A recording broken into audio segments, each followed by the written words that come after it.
Kevin De Bruyne to LFC Liverpool Reds. What are we saying, really, in this regard? I'll read out those quotes from Kevin De Bruyne in a little second. We'll go through all your comments as well. But make sure you do drop a like on the video as well. Reds massively helps out. How many are we on here? 15 likes. Let's get those likes up if we possibly can, Reds. Much appreciated. Let's keep Chiesa, please, and then get Zans. Steve saying keep Chiesa, please, and also get Dan's back to the Premier League, the English Premier League, with Sunderland as well. Obviously, Gaden did go to on loan. Obviously, the beginning of the year, last season, well, technically this season as well, he went on an early loan, obviously for Plymouth Argyle. He picked up an injury there, which was disappointing. Didn't really quite get a big opportunity at Sunderland, did he, Steve? But I'd agree, bud. Obviously, Sunderland will probably spend quite a fair bit of money, but if they don't, and that's the main thing, if Liverpool are going to be loaning out players, especially some of our top young talent as well, in terms of maybe Rio Nguma as well. Obviously, he's a phenomenal talent, probably Liverpool's best promising player that we've got. But if we're going to be sending Dans and sending Rio on loan as well, make sure that there's something in the contract that guarantees them game time. Even if, I know everyone goes, if you send them to League One, but as long as they're getting first team football in League One and they're guaranteed to start in like 11. But if you're going to send them to a League One team, send them to someone at the top of the league, someone that's expected to get promotion. Because we just mentioned Conor Bradley. Chat, I think that stint that he had at Bolton was absolutely instrumental to his development, and that was a massive learning curve for him. Obviously, I think he had a year and a half at Bolton anyway, but he was massive for them, and you only have to listen to Bolton fans to say how much of an impact he has at the age of 20 odd, as he was, and he was one of their main key players in their system. So, similar with any young players going away from Liverpool, send them to either a top team in the Championship, or maybe even a top team in League One, or even a Bundesliga team. Preferably a Bundesliga team, ideally, chat. Because when Liverpool are doing the scouting, in terms of everyone goes Premier League tax, and that's what Ian Graham said in his book as well. Like, if Liverpool, as we are, have already analysed Frimpong, that's why I do think if Liverpool are going to be doing some transfers, Reds, again this season, it will be from the Bundesliga, because the lack of disparity, really, when the data lads are compared in the Premier League to the Bundesliga, there's not a massive drop-off. It's one of the most similar leagues in comparison when they run their analysis, like all the programs that they've got anyway, in terms of when you look at it. So the Bundesliga comes a close second, really. I think it's second or third anyway. So just keep an eye on the Bundesliga. I think Liverpool will do more Bundesliga deals, and we'll speak about a certain German attacking midfield in a little second as well. But quickly on that one, chat as well, it's Kevin De Bruyne's quotes after the full-time whistle, and I find it mad the City fans got having a go at Kevin De Bruyne. Like this fella won you numerous won the Champions League, won numerous Premier Leagues as well. But yeah, it's mad the way certain fans are quite quick to go at players anyway. But I suppose but main thing is Kevin De Bruyne. As you can see, I'm speaking to clubs about my future. Yes, he was asked by a reporter in the mix zone after the full-time whistle at Wembley. I want to play good football, whatever the decision. Staying in England, it depends who comes in. I have a family, young kids.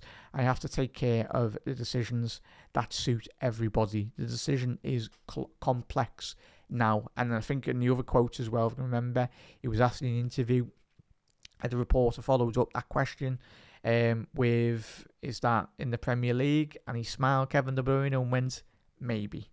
In regards to staying in the Premier League. But it makes sense, as I said already tonight on X, he's either coming to Liverpool Reds, Kevin De Bruyne, or he's going to Aston Villa, and I tell you that now. Because obviously, as he said, he can't vacate his family in the middle of like they're all settled. So it's either going to be Liverpool, because Liverpool, Manchester, or Cheshire, where most footballers do live, in and around the northwest area as well. So yeah, he's going to be coming to Liverpool. I know everyone goes, his wages, but he's coming in a free. Liverpool have got big wages. Let's not forget we paid Thiago Alcantara 200 grand. And yes, Kevin De Bruyne, he's not going to be playing 38 games a season, but we're not expecting him to do that. He's going to come in, and if anyone's not seen the Gary Neville interview with Mohamed Salah, go and check it out tonight before you go to bed, or if you wake up tomorrow. It's a fascinating interview. Salah says we've got room for him if he wants to come. Like, Salah said that. And that to me, when I seen that yesterday, I was like, wow. So something going on with Kevin De Bruyne with Liverpool chat. So yeah, like, go and watch that interview. You make of it what you will. But he's either coming, for me personally, he's either coming to Liverpool, or he's going to be going to either an Aston Villa, obviously a Midlands club, or somewhere close to Manchester, really. Not Manchester United anyway. You wouldn't do that to City fans. So keep an eye on that chat anyway. Yeah, details always on. They absolutely fumbled it. But you mentioned it, Graham. Obviously, when Harry Redknapp got brought in, Harry Redknapp was bit similar like Brendan Rodgers in terms of Redknapp was just very old school, really, which you can understand. He wasn't a believer in the data science within football as well. So he's like, oh yeah, he just wasn't believing in it. And yeah, it's madness, absolutely madness. And it was mad what he was saying about Gareth Bale as well. He predicted that Gareth Bale would explode to be like the player he was, even 5 years before as well. So it's just mad. It's mad. Yeah, seeing that ant anyway, but yeah, it is what it is, bud. It is what it is. Big up there. Happy days there, chat. He will stay fit.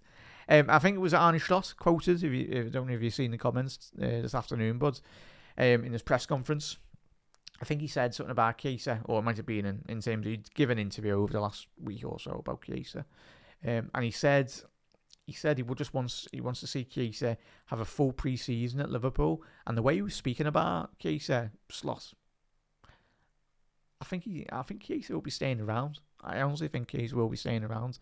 I know we've all and there's been links over the last 24 hours about him. Obviously, we had the report, it was a couple of nights ago, about the Gazzetta dello Sport reporting of Napoli potentially expressing interest for Chiesa.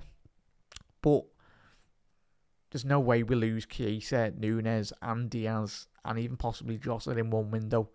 And I think Chiesa deserves an opportunity, really, Reds, if I'm being honest. As long as as Slot says, as long as he gets back to full fitness, there's a very good player in there. And the fact that he can play on left wing, right wing, and even through the middle if needs be, he's just got a lot of variability, really, in different positions. And that's something to keep an eye on as well, chat, in terms of newcoming signings over the next couple of weeks as well. Have a look at what positions those players playing as well. There was a big emphasis on the data lads over the last couple of seasons as well, is buying players, and they spoke about this when they brought in Fabinho.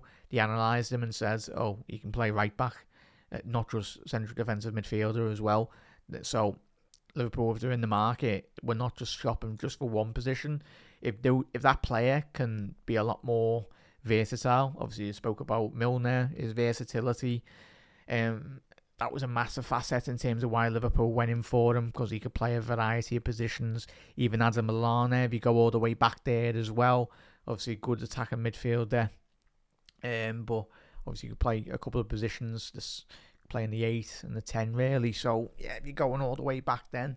And Bobby Firmino, I think when the data lads, as Ian Graham says, Bobby Firmino come in with the premise of even the data lads and even the Liverpool setup and the scouts, they personally didn't understand, especially Brendan Rodgers. We've already mentioned Brendan Rodgers tonight, but in terms of the other lads, you were like, you can play 3 positions, but they weren't too sure. And then Bobby become the Bobby we all know and love. Obviously one of the best false nines, if not the best false nine, over the last 5-6 year period prior to his end of Liverpool career anyway. But yeah, he come in, the data lads had him, Bobby Firmino as a winger, as one of the positions that he could have played. I think it was like left winger, central attacking midfielder, and of course striker, or false 9 as well, striker. So yeah, let's keep an eye on that, Red. So when you're having a little look at some transfer targets for Liverpool, or it's all about not just facilitating one position in the squads. You've got to be able to play numerous positions, and if that's the case, it helps you massively. It helps the rotation within the squad as well. Players that can play different positions, it goes massively in terms of when they're analysing the data. It goes drastically higher in regards to when they're doing their overall analysis of an individual player as well.